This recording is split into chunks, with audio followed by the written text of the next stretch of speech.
असं आहे की आम्ही पाहुण्यास म्हटलंय आज तर तुम्ही मला मत दिली म्हणजे माझे मालक झाला नाही मला सालगडी केलंय का असं मतदार प्रश्न आम्ही पाहुणे असं आहे, आम्ही ज्या वेळेस मतांच्या भीक मागायसाठी जातो तर आम्ही भिकारी म्हणून जातो आणि मालक कोण असतं? ज्यांच्या दरवाजा जातो तो घरातला मालक असतो. पण ही मला वाटतं की मतदारांची बेईमानी आहे असं म्हणणं.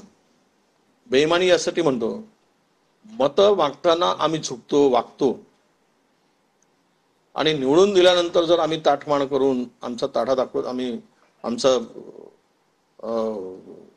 इगो हर्ट होत असेल किंवा आम्हाला त्यामध्ये मतदारांना कमी लेखण्याचा प्रयत्न होत असेल तर मला वाटतं की लोकशाहीमध्ये मतदार हा मालकच आहे, राजाच आहे आणि तो आपला प्रतिनिधी निवडतो म्हणजे जनतेच्या सेवेसाठी विकासासाठी निवडला जातो. अशा वेळेस आपण 5 वर्षासाठी त्याचे सालगडीच आहोत हे समजण्याची आवश्यकता आहे. काल जे वक्तव्य 2000 मध्ये मत विकत घेतलीत हे वेश्येसारखं काम आहे असं जे म्हटलंय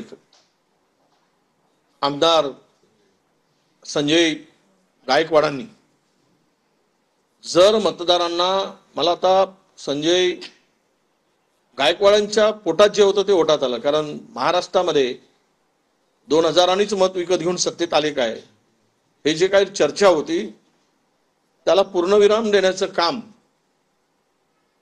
त्यांच्या वक्तव्यातून संजय गायकवाडांनी दिलेलं आहे आणि म्हणून त्यांना 2000 रुपये देऊन मत घेतल्याचं दुःख असेल म्हणून तो मतदारांना वेश्या म्हणतो. मग काय संजय गायकवाड मर्द आहेत काय?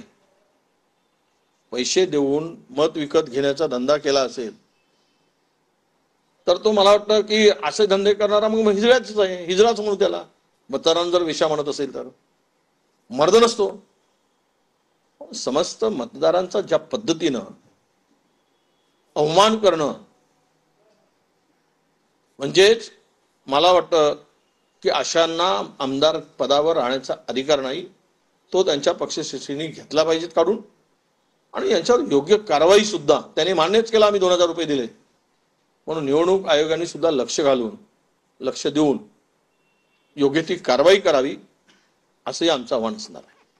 सध्या सुजय विखेंवरती जोरदार टीका होता महाराजांमध्ये काल त्यांनी म्हटलं की महाराष्ट्रातील भिकारी हे शिर्डीमध्ये गोळ झालेले आहेत त्यामुळे शिर्डीचं मोफतचं जेवण जे आहे ते बंद करा.